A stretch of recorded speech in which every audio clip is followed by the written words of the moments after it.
And welcome back, everyone, to Who Would Win from Hokage Varus. We have the question of who wins in the fight? Shoto Todoroki, Izuku Midoriya, aka Deku, and Bakugo Katsuki, or Katsuki Bakugo, aka Dynamite. Murder King Explosion, or was it Explosion King Murder Dynamite or something like that? Versus Part 1 Kakashi. So all of original Naruto Kakashi. Because I'm going to tell you right now, these guys they would not handle Shippuden era Kakashi for the damn. Like, Shoto certainly got AOL, like area of effect, and Katsuko's explosions are dangerous. But the only one, in Izuku's speed might be a problem. Other than that, Kakashi, you factor in like DMS or just even MS. You factor in everything he's got going from, Warrior Kakashi would probably make mincemeat of these guys. But as it stands, they might actually stand a shot against Part 1 Kakashi. Part 1 Kakashi, though, is still considered among the strongest ninjas in the Hidden Leaf Village at the time. He does still experience a severe drain on his chakra. I mean, he always does, with his Sharingan, but he can keep his Sharingan relatively active by the end of Part 1. It's nowhere near to the levels of what it was in Shippuden because he hasn't gone through his training yet. Still, his Sharingan means he can perceive their movements. They don't use jutsu, so it's irrelevant. He can put genjutsu on them if he needs to. He's also capable of at least accessing the first gate, at least in Part 1. We don't know how far he could access it beyond there. He has mastered over 1,000 jutsu. He's also got well over, I think, not even a decade, well over like, he's 20, I want to say he's 26 is Kakashi's age, I believe, documented in Part 1. And so he's been on the battlefield since he made Jonin when he was 12, if I'm not mistaken. So that means he's been probably on the battlefield for well over 15 years, including surviving at that point through 2 different wars. I believe it was 2 different wars. Or was it 1 war? No, just 1 war. Either way. And being on the battlefield and taking lives at an early age. He's a master in hand-to-hand combat. He's got great instincts and battle experience. Speed-wise, like, he can't move at like super high speeds in terms of travel, although when I say super high speeds, he's not a speedster. He's certainly got at least FTL-ish reaction speed, because a lot of them kind of do-ish.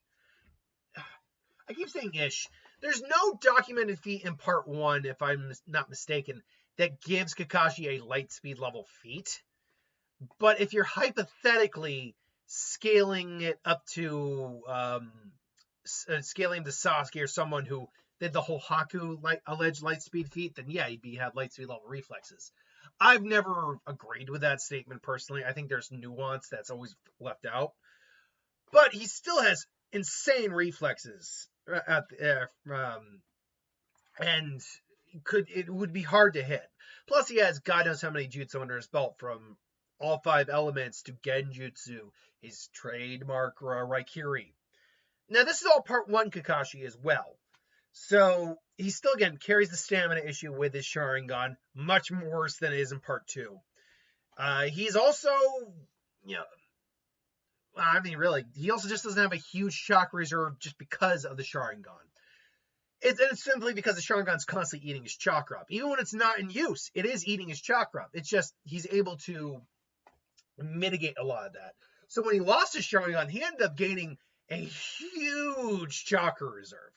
He does, though, have expert chakra control, so that helps. Obviously, he also has access to the substitution jutsu, transformation jutsu, clone jutsu, whatnot.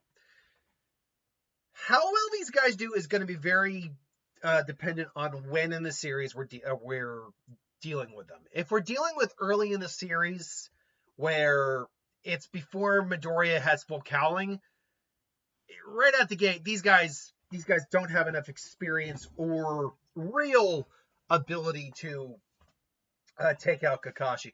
Bakugo's way too hot-headed. He has yet to gain any of his speed feat abilities from his explosion quirk. Deku can only use one for all in most dire circumstances, so he's going to be useless until full cowling comes into play. Shoto's the only one who would be able to at least do some large area effect type moves, but because of things like substitution jutsu, That's going to be problematic in every version of this fight. And I mean, in theory, Kakashi, even if Kakashi got stuck in ice, Kakashi could easily just, activate chakra in his hand for Raikiri, crack the ice enough to get out of there, and then melt the ice. Then all he has to do is, use something like ninja style, tracking hound jutsu, and as long as they've got blood on them, or as long as he's got a way to track them, they're in trouble. And if this gets into close hand-to-hand combat, these guys are all done. Yeah, Bakugo's tough, but he's not taking Kakashi's straight hands. Midoriya can only get one real good hit in before really starting to break his body, and Kakashi can clock that easy. So unfortunately, the early era of these three, no good. But what happens if we go all the way to the end? Let's just say we get to the end of the series. Could they take on Part 1 Kakashi? This is where it gets, and to be fair, let's use Midoriya at his peak, where he has access to all of One for All's quirks, plus maxing himself out. So he's got access to Black Whip, which would immediately be problematic, because it's not chakra as far as we know. It's just energy. But it's immediately problematic because Kakashi doesn't really have a good answer for Black Whip. He's also got Float, which will, along with the Air Gust, allows him to fly, giving him an area control over the battlefield. He's got Smokescreen, which would act in theory like Zabuza's Mist, but unfortunately, Kakashi's Sharingan can still pick up chakra and movement, so that's still going to be no worries. Also, Danger Sense, which means he can avoid Kakashi if he needs to. But really, the two big ones, first off, are the fact that Midoriya's strength, raw strength, far supersedes Kakashi's at this point. So one good shot could put Kakashi down for good. You add Fajin on there, which stores up kinetic energy after repeated movements to give him pseudo 100% or 120 or whatever. And then you add in Gear Shift, which means if he touches Kakashi, Kakashi's done. Because he can immediately control an opponent. His speed, it ignores inertia, and that includes whatever he touches as well. Deku alone probably can beat Part 1 Kakashi. Like, Kakashi reflexes are good, but the fact is Gear Shift can literally put him at speeds that break the laws of physics. That's not even considering throwing Shoto with mass amount of fire and ice, also Phosphorus, which allows him to counter fire attacks, and Bakugo, whose speed and destructive power got insane by the end. Literally, he can just blitz across a cityscape in an instant. He can literally now use his quirk without using his palms. Just boom, because as you saw in that most recent episode near the end, he could use it with his teeth. He's and not to mention AP shot, scatter shot, his gauntlets for massive explosions. I will say this: I do think Part 1 Kakashi could beat either Bakugo or Shoto one-on-one.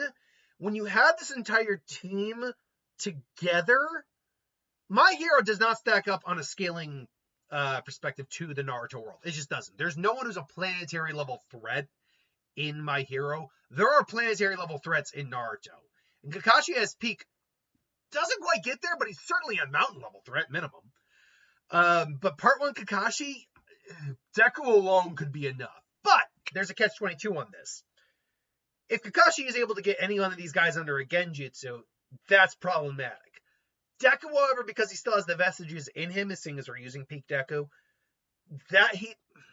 it's a good question if they would be able to get him out of the Genjutsu. I've always thought of it like, yes, they could, because they got him out of Shinso's mind control, and while that's not a Genjutsu, it certainly acts like one.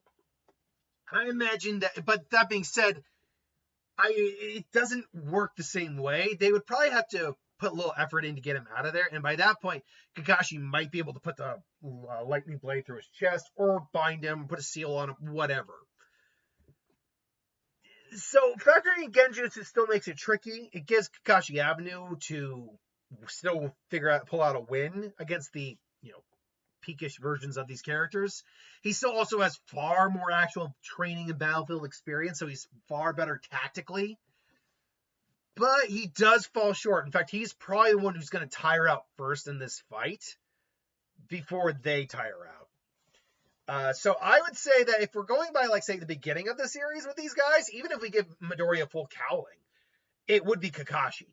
They'd be able to put up they would certainly be able to put up a fight, but Kakashi could handle him without too much difficulty. But if it's the end of the series, Kakashi's going to have to pull out all the stops to get that win. And even then, I still would lean more towards them. So I'll lean towards end of series them, but beginning of series, part one Kakashi beats beginning of series them. So yeah, to answer the two questions, Kakashi beats them at the early part of the series. They beat Kakashi more than likely at the end of the series. That is just my opinion, though. Let me know what you think. Put in the comments below. Let me know. Until then, thanks for watching. Hope you enjoyed. Like, comment, share, subscribe, and I'll see you folks for the next one. Later.